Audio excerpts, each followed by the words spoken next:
خود کہتا ہے ان ابراہیم کان امۃ قانتا للہ حنیفا، حنیف تھا، سب سے کٹ کر صرف اللہ سے جڑا ہوا تھا اور اللہ کے سوا کسی طرف اس کا دھیان نہ تھا۔ اللہ اسے یوں فرما رہا ہے بس یہ دل میرے لیے خالص کر لے، اس دل میں میرے سوا اور کوئی نہ ہو۔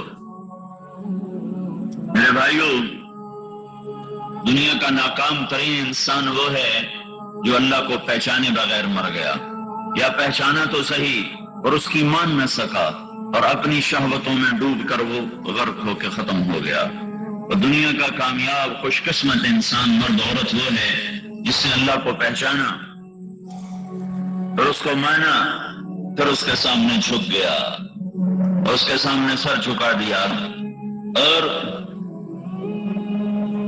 اپنے نفس پہ قدم رکھا اور اس کی اطاعت پہ جم گیا۔ یہ نقطہ انسان اپنی عقل سے پکڑ نہ سکتا تھا، اس کو سمجھانے کے لیے 1.25 لاکھ انبیاء دنیا میں تشریف لائے اور انہیں مشقت کی گھاٹیوں سے گزارا گیا، حتی یقول الرسول والذین آمنوا معه متی نصر اللہ۔ ایسے زلزلے آئے، ایسی مشقتیں آئیں کہ انبیاء پکار اٹھے یا اللہ تیری مدد کب آئے گی۔ دنیا کا افضل ترین طبقہ، کہ سب سے افضل انسان انبیاء ہیں۔ انبیاء کی زندگی میں دیکھو تو عبادت زیادہ نہیں ہے، عبادت زیادہ نہیں ہے۔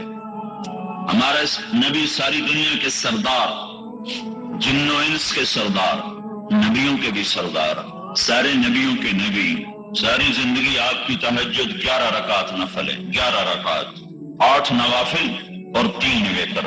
اور ابن عباس کی ایک روایت میں آتا ہے 15 رکعت، لیکن یہ 15 رکعت مستقل نہیں تھی، آپ کی مستقل رات کی بندگی 11 رکعت، کبھی اس سے بھی کم، کبھی اس سے بھی کم۔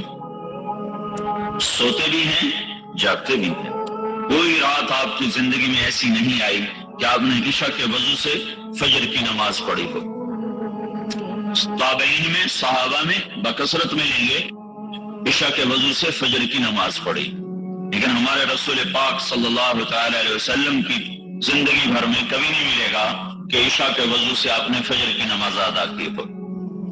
انبیاء کی زندگی میں جو سب سے نمایاں چیز ہے وہ انسانیت کا غم، کڑھن ہے، درد، بے قراری ہے اور ان کے پیچھے دیوانہ وار پھرنا ہے۔ یہ انبیاء کی امتیازی چیز۔ رب انی دعوت قومی لیلا و نہارا، جو انبیاء کی بندگی، عبادت، انبیاء کا ذکر، انبیاء کی تسبیح، انبیاء کی تلاوت کیا ہے؟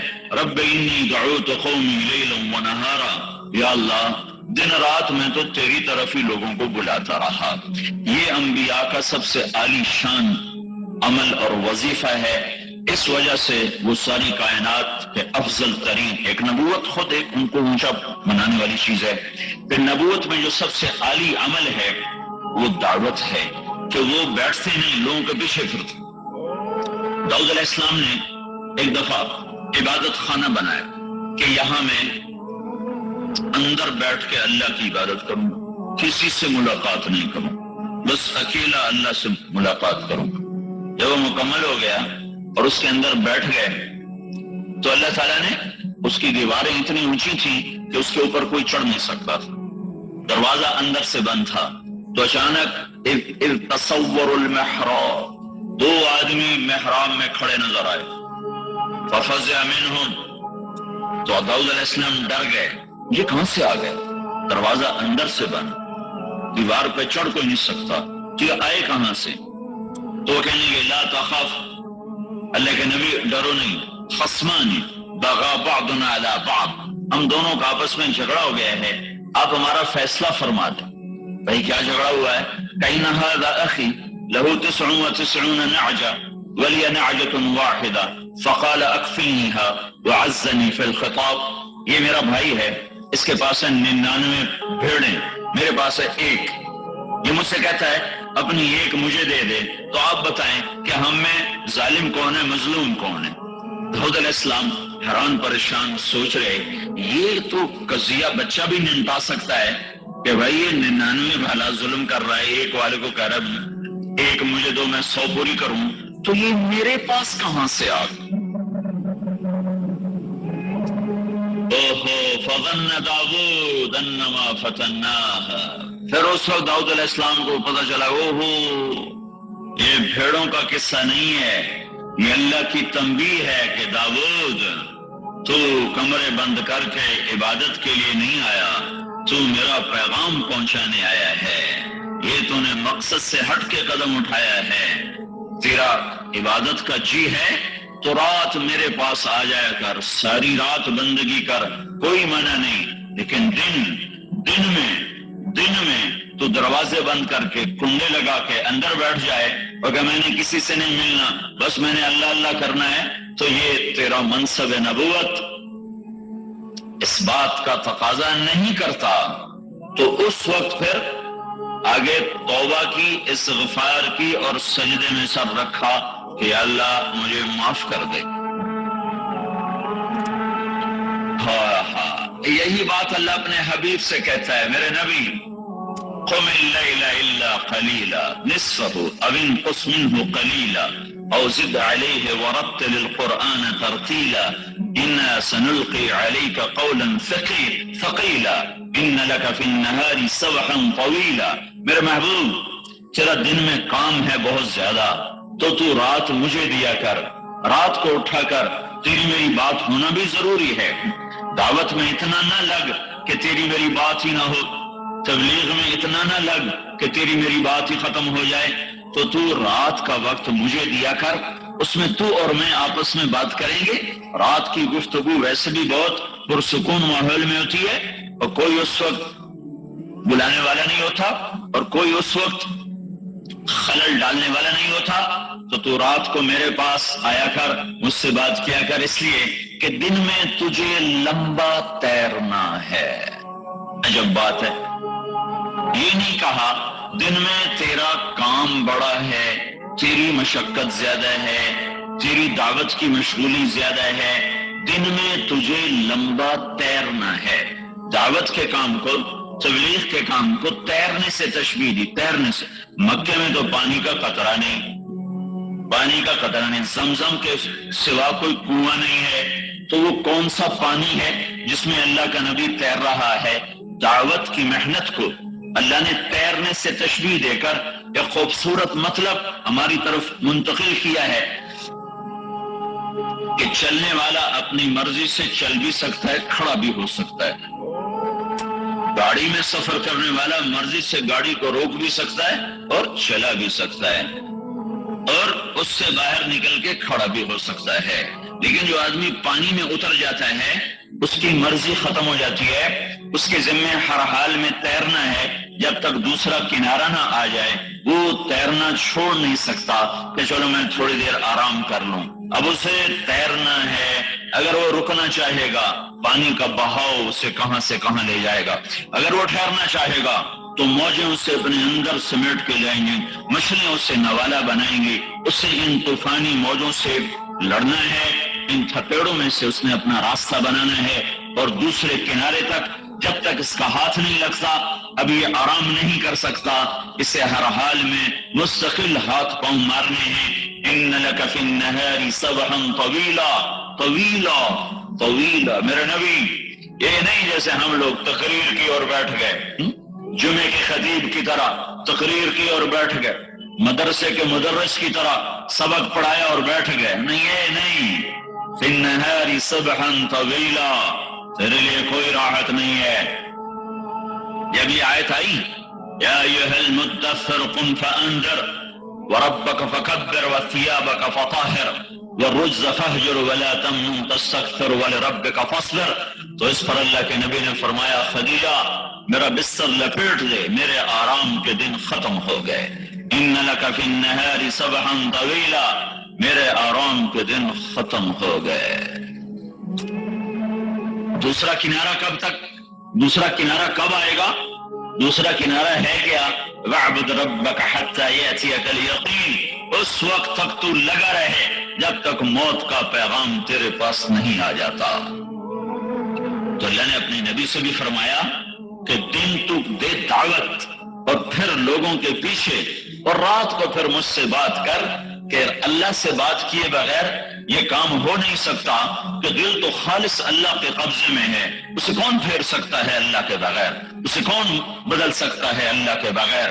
نبیوں سے بڑھ کر کوئی دعوت نہیں دے سکتا، ان سے بڑھ کر کوئی ہمدرد خیر خواہ نہیں ہوتا، ان سے بڑھ کر کوئی اندر میں کڑن اور غم اور گھٹن لینے والا نہیں ہوتا، لیکن اس کے باوجود لوگ اکڑ گئے، نہیں ایمان لائے مت کا رسول۔ پھر ہمارے نبی آئے تو قل یا ایھا الناس انی رسول اللہ الیکم جمیعا، ان سے کہہ دو کہ میں ساری دنیا کے انسانوں کا رسول ہوں۔ اب اس کا تقاضا تو یہ تھا کہ ہمارے نبی نوح علیہ السلام کی عمر پاتے، آج بھی زندہ ہوتے اور ساری دنیا کو تبلیغ کرتے، اور ذوالقرنین کا لشکر سلیمان کی حکومت، ذوالقرنین کا لشکر سلیمان کی حکومت پاتے تو وہ بڑی آسانی سے دنیا میں تبلیغ کرتے، لیکن اللہ تعالیٰ نے دنیا کا سب سے بڑا فقیر بنایا محمد صلی اللہ تعالی علیہ وسلم کو، کہ 2 مہینے گزر جاتے ہیں اور اللہ کے نبی کے گھر میں چولہا نہیں جلتا۔ آپ صفا پہاڑی پر ہیں اور جبریل سے کہتے ہیں، جبریل والذی نفس محمد بیدہ ما امسى لآل محمد کفۃ من شعیر، اے جبریل اس ذات کی قسم جس کے قبضے میں محمد کی جان ہے، آج میرے گھر میں ایک مٹھی جو نہیں جس سے روٹی پکائی جا سکے، اور ساری دنیا کے انسانوں کے لیے راہبر بن کر آئیں۔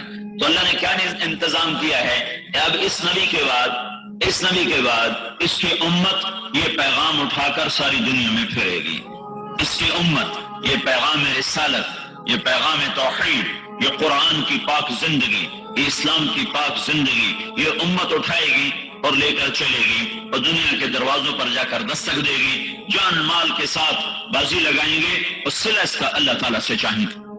تو اللہ تعالیٰ اس کا انتظام کر رہا ہے کہ ایک امت آپ کے ساتھ ساتھ تیار ہو رہی ہے، اور ایک امت آپ کے ساتھ ساتھ پروان چڑھ رہی ہے۔ آپ نے بنیاد رکھی ہے فرد کی تبدیلی پر، حکومت پیش کی گئی، حکومت عتبہ بن ربیعہ، یا محمد انکا ان کنت ترید بہ ملکا ملکناک علی رؤوسنا، اے محمد تجھے بادشاہی چاہیے تو ہم تمہیں بادشاہ بنانے کو تیار ہیں۔ تو آپ نے انکار فرمایا کہ نہیں، مجھے بادشاہی نہیں چاہیے۔ دعوت کا کام بادشاہ سے نہیں چلتا، فرد کی تبدیلی سے چلتا ہے، افراد بنائے جاتے ہیں، افراد، کیونکہ انسان دین پر چلتا ہے اندر کے نور سے، اور اندر کا نور نہ ڈنڈے سے اتارا جا سکتا ہے، نہ پیسے سے اتارا جا سکتا ہے، نہ لالچ سے اتارا جا سکتا ہے، نہ خوف سے اتارا جا سکتا ہے، وہ ہر شخص کی ذاتی محنت سے اندر میں اترتا ہے۔ حکومت نماز نافذ کر دے گی، حدود نافذ کر دے گی، روزے پر ہوٹل بند کرا دے گی، اندر گھروں میں کب جا کے دیکھے گی کہ ناشتہ کون کر رہا ہے، سحری کس نے کھائی۔ حکومت باہر قوانین نافذ کر دے گی، لیکن ماں کے سامنے چپ رہنا کہاں سے حکومت لے کر آئے گی؟ باپ کے سامنے ادب سے کھڑے ہونا حکومت کہاں سے لے کر آئے گی؟ سچائی، عہد، صدق، وفا، سخاوت، یہ حکومت کہاں سے لے کر آئے گی؟ جب اندر کا نور بجھتا ہے تو پھر اندھیرے چھا جاتے ہیں۔ اب یہ نور روشنیاں ڈھونڈو تو یہ نور تمہارے اندر کو روشن کرے، ورنہ باہر کی طاقت۔ میں مدینہ میں تھا کوئی 8-10 سال پہلے، ایک نوجوان میرے پاس آیا اور میرے پاس کہنے لگا جی میری بخشش ہو جائے گی، اور یہ کہہ کر رونے لگا، میری بخشش ہو جائے گی، اور رونے لگا۔ میں نے کہا کیا ہوا؟ کہنے لگا میں 10 سال سے مدینہ میں ہوں، اور میں نے 10 سال بغیر وضو کے نماز پڑھی، کہ سعودی حکومت پڑھاتی ہے، سعودی حکومت، تو میں نے 10 سال بغیر وضو کے نماز پڑھی۔ پھر مجھے تیری 80 سال کیسٹ ملی ہے، میں نے وہ سنی ہے 2-3 دفعہ، تو مجھے احساس ہوا کہ میں نے کتنا بڑا ظلم کیا ہے۔ میں نے توبہ تو کی ہے، لیکن مجھے یہ ہر وقت خوف ہے کہ میں نے اتنا بڑا گناہ کیا ہے، کیا میری توبہ قبول ہو جائے گی؟ جب اندر میں روشنی نہیں ہے تو اتنی طاقتور حکومت اسے اللہ کے سامنے جھکانے کے بجائے کفر تک پہنچا رہی ہے، کہ بغیر وضو کے جان بوجھ کے نماز پڑھنا تو آدمی کو کفر تک پہنچا دیتا ہے۔ نماز نہ پڑھنے سے آدمی کافر نہیں ہوتا، لیکن یوں نماز کا مذاق اڑانے سے تو آدمی کافر ہو جاتا ہے۔ تو اندر کی جو شمع جلتی ہے میرے بھائیو، وہ ہر شخص کی ذاتی محنت سے جلتی ہے، ذاتی محنت سے۔ اس لیے نبی ایک آدمی کو تیار کرتا ہے، ایک ایک آدمی کو تیار کر. ان اللہ لا یغیر ما بقوم حتی یغیروا ما بانفسہم. پہلے قوم کا لفظ ہے اور بعد میں انفس کا لفظ ہے. یہ ایک اللہ کے قانون کی طرف اشارہ ہے کہ جب فرد بگڑتے ہیں تو معاشرہ بگڑتا ہے، جب فرد بنتا ہے تو معاشرہ بنتا ہے. جیسے ایک ایک اینٹ سے گھر بنتا ہے، اگر اینٹیں خراب ہیں تو گھر خراب بنے گا، اگر اینٹیں صحیح ہیں تو گھر صحیح بنے گا.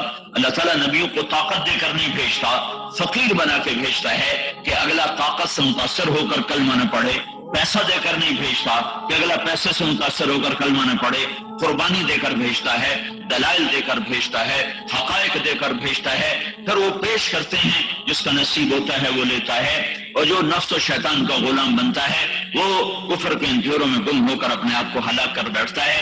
تو میرے اللہ تعالیٰ نے جب ساری دنیا کے انسانوں تک اپنا پیغام پہنچانے کا ارادہ فرمایا تو مکے میں نبی بھیجا اور امت کو اس کے قائم مقام فرمایا. سب سے تھوڑا زمانہ دیا 23 سال، 8156 دن. عمر سب سے تھوڑی دی 63 سال اور 4 دن. یہ 63 سال 4 دن انگریزی مہینے کے لحاظ سے نہیں، یہ محرم صفر قمری مہینوں کے لحاظ سے ہے. اور انگریزی مہینوں کے لحاظ سے آپ کی عمر مبارک ہے 61 سال 1 مہینہ اور 20 دن. 61 سال 1 مہینہ 20 دن. اور چاند کے لحاظ سے آپ کی عمر مبارک ہے 63 سال اور 4 دن. اتنے تھوڑے عرصے میں سارے عالم کے انسانوں تک پیغام پہنچانے کا نظام بنایا جا رہا ہے. تو کیا کیا اللہ تعالیٰ نے؟ کیا کیا؟ امت کو ساتھ کھڑا کیا ہے. 13 برس کی محنت ہوئی اور کوئی آدمی ایمان نہیں لایا سوائے 250 آدمیوں کو. تو اللہ نے ہجرت کا حکم دیا. تو آپ 27 صفر شب جمعہ اور 13 ستمبر 622 عیسوی اور نبوت کا 13واں سال، نبوت کا 13واں سال ہے اور 14واں سال ہے نبوت کا.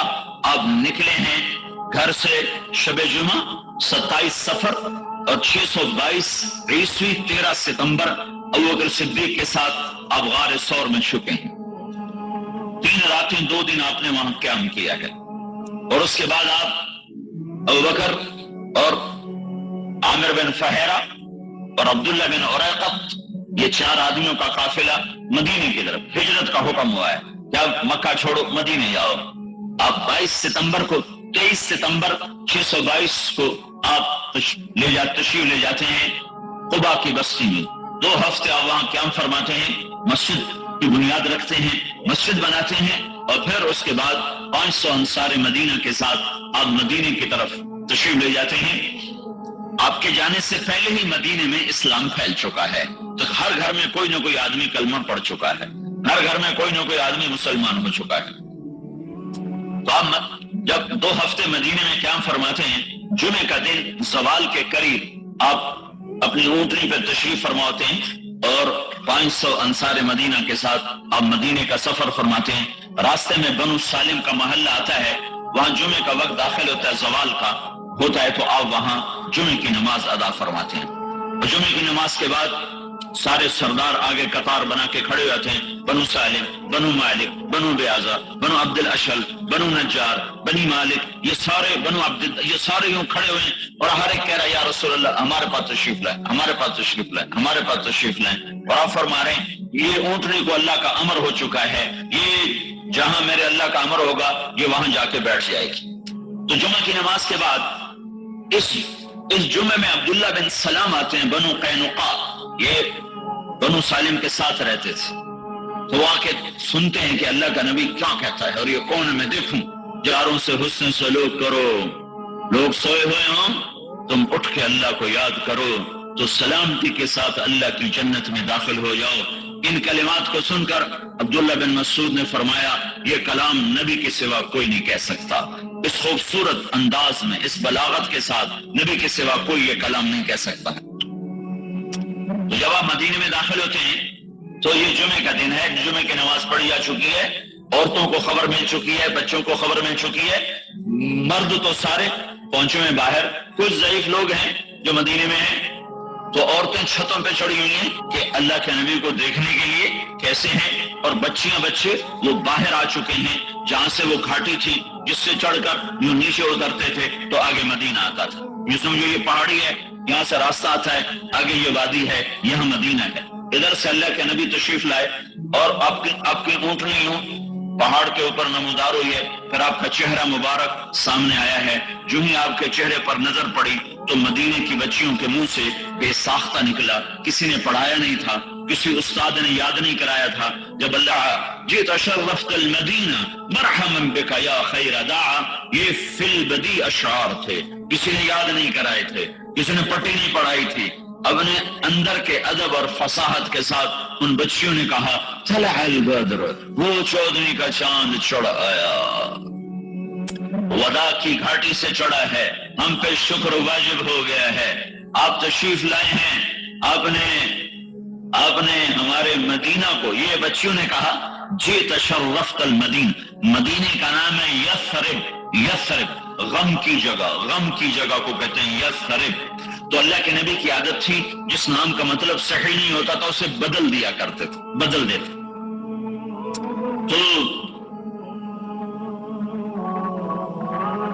بچیوں نے کہا کہ آپ نے ہمارے مدینہ کو، مدینہ شہر کو کہتے ہیں، ویسے مدینہ شہر، مدینہ نام کوئی نہیں، مدینہ شہر کو کہتے ہیں، قریہ بستی کو کہتے ہیں۔ تو انہوں نے کہا کہ اے اللہ کے رسول، آپ نے ہمارے شہر کو روشن کر دیا۔ یہ لفظ اللہ کے نبی کو پسند ہے، جئت شرفت المدینہ، تو آپ نے وہاں پہنچتے ہی اس کا نام یثرب سے ہٹا کر مدینہ رکھ دیا ان بچیوں کے اس خوبصورت کلمات پر اور اشعار پر۔ طلع البدر علینا من ثنیات الوداع وجب الشکر علینا ما دعا للہ داع ایها المبعوث فینا جئت بالامر المطاع جئت شرفت المدینہ مرحبا بک یا خیر داع۔ یہ آخری یہ جملہ تھا، اس میں یہ لفظ آیا تو اللہ کے نبی نے اسے پسند فرمایا اور یثرب کا نام مدینہ رکھ دیا۔ 10 سال آپ نے یہاں محنت فرمائی ہے، اس کے بعد آپ 12,000 حجاج کو لے کر آپ مکہ کی طرف تشریف لے جا رہے ہیں، اور 4 ذوالحج کو آپ مکہ پہنچتے ہیں تو 12,000 حجاج تقریباً 1 لاکھ میں تبدیل ہو چکے ہیں۔ پھر آپ 9 ذوالحج کو پہنچتے ہیں حج کے میدان میں تو یہ 1,25,000 24,000 میں تبدیل ہو چکے ہیں، اور عصر کے قریب یہ آیت آپ پر اترتی ہے، الیوم اکملت لکم دینکم واتممت علیکم نعمتی ورضیت لکم الاسلام دینا۔ یہ آیت آج اتر رہی ہے کہ میرے محبوب، میں نے آج دین کو کامل کر دیا اور مکمل کر دیا، اور اس کا نام میں نے اسلام رکھا ہے۔ اب قیامت تک کا یہ دستور حیات ہے، وَمَن يَبْتَغِ غَيْرَ الْإِسْلَامِ دِينًا فَلَن يُقْبَلَ مِنْهُ۔ اسلام کو چھوڑ کر جو شخص زندگی گزارے گا وہ اللہ کے دربار میں مردود ہو جائے گا۔ تو آپ نے پھر 10 تاریخ کو آپ مینا کی طرف چلے ہیں، رات مزدلفہ کا قیام ہے، اور آپ نے فضل بن عباس رضی اللہ تعالیٰ عنہ کو اپنے پیچھے بٹھایا ہوا ہے، اور آپ بڑے شیطان کے پاس پہنچتے ہیں، اونٹنی سے اترتے ہیں تو اسامہ رضی اللہ تعالیٰ عنہ آپ کی اونٹنی کی نکیل پکڑ لیتے ہیں، اور بلال رضی اللہ تعالیٰ عنہ آپ کے سر کے اوپر چادر تانتے ہیں، اور آپ 7 کنکر مارتے ہیں، اور پھر مجمع سارا وہیں اکٹھا ہو چکا ہے تو وہاں آپ 9 تاریخ کا خطبہ دوبارہ دہراتے ہیں ایک جملے کے اضافے کے ساتھ، فَلْيُبَلِّغِ الشَّاهِدُ الْغَائِبُ۔ یہ جملہ 9 تاریخ کو نہیں ہے، یہ 10 تاریخ کو ہے کہ الْيَوْمَ أَكْمَلْتُ لَكُمْ دِينَكُمْ کے بعد یہ دین اب مکمل ہو چکا ہے اور ادھر میرے جانے کا وقت آ چکا ہے، تو میرے بعد میری امانت، میرا دین یہ دنیا میں کون پھیلائے پہنچائے گا؟ تو یہ انتظام کیا جا رہا ہے۔ آپ خطبہ دیتے ہیں اور اس میں ایک جملے کا اضافہ ہے کل والے تقریر سے، فَلْيُبَلِّغِ الشَّاهِدُ الْغَائِبُ، میرا پیغام آگے پہنچانا تمہارے ذمہ ہو گیا۔ عالم نہیں کہا کہ میرا پیغام عالم پہنچائیں، عامل نہیں کہا کہ میرا پیغام عمل کرنے والے پہنچائیں، عمل والے تبلیغ کریں، بے عمل تبلیغ نہ کریں۔ جیسے ہمارے یہاں مشہور ہے کہ پہلے عمل کرو پھر تبلیغ کرو، اگر عمل نہیں کرتے تو تمہاری تبلیغ کا کوئی فائدہ کوئی نہیں۔ بھائیو، میرے نبی کا فرمان ہے الدال علی الخیر کفاعلہ، اگر میں نے کسی سے کہا کہ بیٹا حفظ کر لے اور وہ قرآن کا حافظ بن گیا اور میں حافظ نہیں ہوں تو مجھے اس کے حافظ بننے کا اجر ملے گا۔ میں نے کسی کو کہا کہ بھائی تہجد پڑھ، بڑے اجر کی چیز ہے، اور میں خود تہجد نہیں پڑھتا، اس کے تہجد پڑھنے کا مجھے اجر مل گیا۔ الدال علی الخیر کفاعلہ، یہ بات غلط ہے کہ عمل نہ ہو تو تبلیغ نہیں ہو سکتی ہے۔ عمل کے ساتھ بھی دعوت دینا ہے، عمل نہیں ہے پھر بھی تبلیغ کا کام کرنا ہے۔ اللہ کا نبی نے ایسا لفظ بولا ہے جس نے امت کے ہر فرد کو جکڑ لیا ہے، فَلْيُبَلِّغِ الشَّاهِدُ الْغَائِبُ، بتانے والے میرا پیغام آگے پہنچا دیں۔ الشاہد، بتانے والے، بتانے والے، عمل والے ہو تو بہت سونے پہ سہاگا ہے، علم والے ہوں تو اور بھی اعلیٰ درجے کی چیز ہے، لیکن علم نہیں ہے تو بھی بتا، علم ہے تو بھی بتا، عمل ہے پھر بھی بتا، عمل نہیں ہے پھر بھی بتا کہ عالم کہاں؟ ہر دور میں عالم ہمیشہ تھوڑے، ہر دور میں عمل والے ہمیشہ تھوڑے، تو کیا تبلیغ کا کام سب سے چھٹی ہو جائے، سب کو معاف کر دیا جائے؟ کہ نہیں، کنتم خیر امت اخرجت للناس تأمرون بالمعروف وتنہون عن المنکر وتؤمنون باللہ، اے میرے محبوب کی امت، تم بڑی اعلیٰ بہترین امت ہو کہ تم میرے پیغام کو پہنچاتے ہو، بھلائیوں کو پھیلاتے ہو، برائیوں کو روکتے ہو، اور اس کا صلہ مجھ سے لیتے ہو۔ ایمان یہاں اخلاص کے معنی میں ہے کہ اس کا صلہ تم لوگوں سے واہ واہ کی شکل میں یا مال کی شکل میں یا شیرینی کی شکل میں یا تحفے تحائف کی شکل میں نہیں لیتے ہو، بلکہ اس کا صلہ تم صرف اللہ تعالیٰ سے لیتے ہو۔ اللہ نے اس امت کو یہ آج منصب دے رہا ہے، آج یہ وظیفہ دیا جا رہا ہے، بلغ الشاہد الغائب، میرا پیغام آگے پہنچاؤ۔ پھر آپ نے معمر بن، پھر آپ نے 100 اونٹ منگوائے جو آپ کے ساتھ تھے قربانی کی، اس میں سے 63 کو الگ کیا، پھر ان سے 5 کو الگ کیا، ان 5 میں سے ایک آپ کے سامنے کھڑا کیا گیا، آپ نے اس کو برچھا مارا، کھڑے کھڑے ذبح کیے، نحر گردن میں، یہ ایسے یوں کر کے۔ تو جب وہ اونٹ گرا اور پچھلے 4 اونٹوں نے دیکھا کہ یہ اونٹ اللہ کے نبی کے ہاتھوں ذبح ہوا ہے، تو ان دونوں 4 اونٹوں میں نا رسہ کشی شروع ہو گئی۔ ہر اونٹ یہ کوشش کر رہا تھا کہ میں آگے بڑھ کے پہلے ذبح ہو جاؤں، وہ ایک دوسرے کو کاٹ رہے تھے کہ مجھے آگے جانے دو، مجھے آگے جانے دو۔ سبحان اللہ، اللہ اکبر۔ اور 1.25 لاکھ کا مجمع یہ منظر دیکھ رہا ہے کہ اونٹوں میں لڑائی ہو رہی ہے، ادھر گھسیٹ کے لانا پڑتا ہے، ادھر وہ خود آگے بھاگ رہے ہیں کہ مجھے ذبح ہونے دو، مجھے ذبح ہونے دو۔ آپ نے 63 اونٹ ذبح کر کے برچھا پھینک دیا اور علی سے کہا، علی اس کو اعلان کر دو کہ جو لے جانا چاہے لے جاؤ، اور ہر اونٹ میں سے ایک ایک بوٹی کاٹ کر دیگ چڑھا دو۔ اور اپنی بیویوں کی طرف سے آپ نے ایک گائے ذبح فرمائی۔ پھر آپ نے معمر بن عبداللہ رضی اللہ تعالیٰ عنہ کو بلوایا اور ان کے سامنے ایسے بیٹھ گئے، ایسے کر کے پاؤں کے بل ایسے بیٹھ گئے، اور فرمایا، معمر اب نبی کی گردن تیرے ہاتھ میں ہے، پتہ نہیں تو کیا کرے گا۔ یہ مہاجرین میں سے ہیں اور آپ کے نائی کا کام کیا کرتے تھے۔ تو انہوں نے فرمایا، یا رسول اللہ، یہ تو معمر کے بھاگ جاگے کہ وہ نبی کی خدمت کے لیے مقرر ہو گیا، میری کیا ہستی اوقات ہے۔ تو اس وقت آپ کے بال بڑے لمبے لمبے بال تھے، تو آپ نے دائیں طرف کے بال سارے منڈوا کر، سامنے ابو طلحہ انصاری کھڑے تھے، ان کو سارے کے سارے ان کو دے دیے، اور پھر بائیں طرف کے بال منڈوا کر صحابہ میں تقسیم کر دی، کسی کو ملا کسی کو نہ ملا۔ اس کے بعد آپ نے غسل فرمایا، کپڑے بدلے اور کھانا پکنے کا انتظار کیا۔ جب وہ کھانا پک گیا تو اس میں سے آپ نے شوربہ بھی پیا، گوشت بھی کھایا۔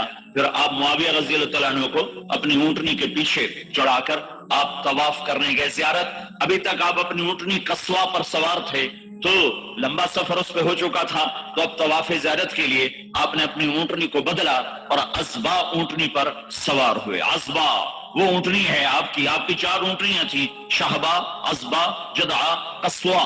آپ کی اونٹنی عزبا جس دن آپ کا انتقال ہوا تھا تو وہ ایک دم رونے لگی اور روتے اس کی جان نکل گئی، مر گئی۔ اسے کیسے پتا چلا کہ آج اللہ کا نبی دنیا سے چلا گیا ہے؟ آپ کا ایک گدھا تھا جس کا نام یعفور تھا، یعفور۔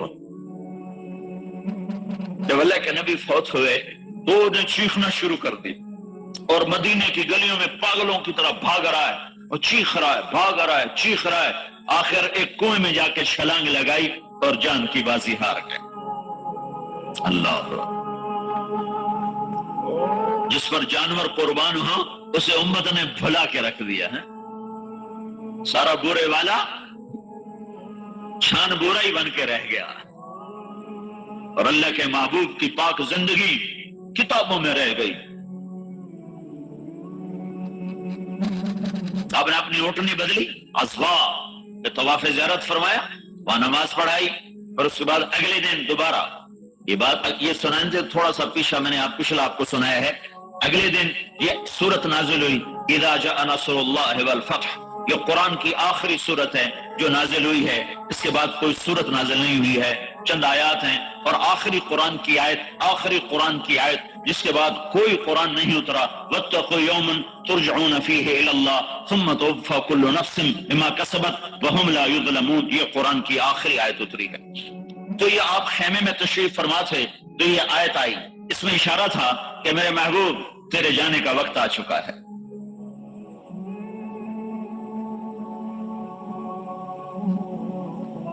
تیرے جانے کا وقت آ چکا ہے، فسبح بحمد ربک واستغفر، تیاری کرو۔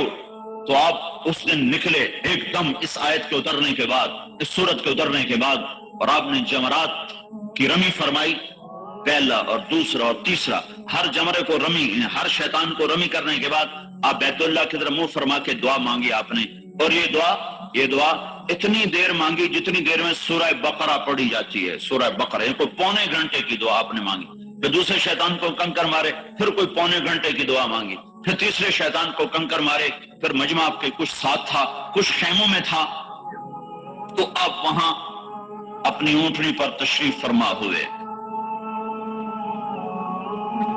ابو بکرہ رضی اللہ تعالیٰ عنہ آپ کی اونٹنی کے ایسے نیچے کھڑے تھے، ایسے ہی منہ کے نیچے ہی، اور اونٹنی کا لعاب ابو بکرہ کے کندھے پر گر رہا تھا، یوں گر رہا تھا، انہیں ایسے اونٹنی کی نکیل کو پکڑا ہوا تھا۔ تو اس میں اللہ کے نبی نے یہ جملہ بولا، ایھا الناس عسى الا تلقوني بعد عامی ھذا، جو درد ہے اس جملے میں تمہیں بتا نہیں سکتا ہوں۔ اے ہے مرنے والا جب حسرت سے دیکھتا ہے اپنی اولاد کو تو وہ جو بولتا ہے وہ الفاظ نہیں ہوتے، وہ دوری دھار کا خنجر ہوتا ہے جو قلب و جگر کو چیر کے رکھ دیتا ہے۔ تو آپ کو نظر آ گیا تھا کہ میرے رب نے میرے روانہ ہونے کا اعلان کر دیا ہے، تو سامنے اپنا گلشن تیار ہے، جیسے مالی گلشن کو دیکھتا ہے جو چھوڑنا پڑ رہا ہو تو کیا اس کی حسرت ہوتی ہے۔ اس ایک جملے میں جو حسرتیں ہیں میں اس پر رو تو سکتا ہوں، میں اسے الفاظ میں نہیں لا سکتا۔ ایھا الناس عسى الا تلقوني بعد عامی ھذا، لوگو یہ میری تمہاری آخری ملاقات ہے، آج کے بعد تم مجھے دیکھ نہ پاؤ گے۔ اس 11 تاریخ کے خطبے میں اب جب مینا میں عرفات میں جب آپ کو کسی بات کی ضرورت پڑتی تھی تو ربیعہ بن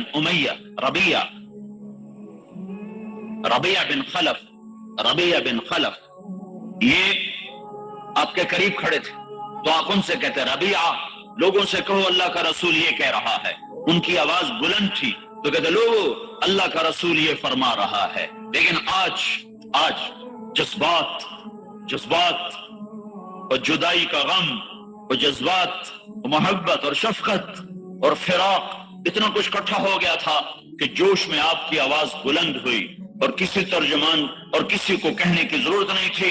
4 میل لمبی وادی ہے مینا کی، مزدلفہ کے ابتدا اور مینا کے آخری کنارے تک اللہ کے نبی کی آواز بغیر اسپیکر کے جا رہی تھی،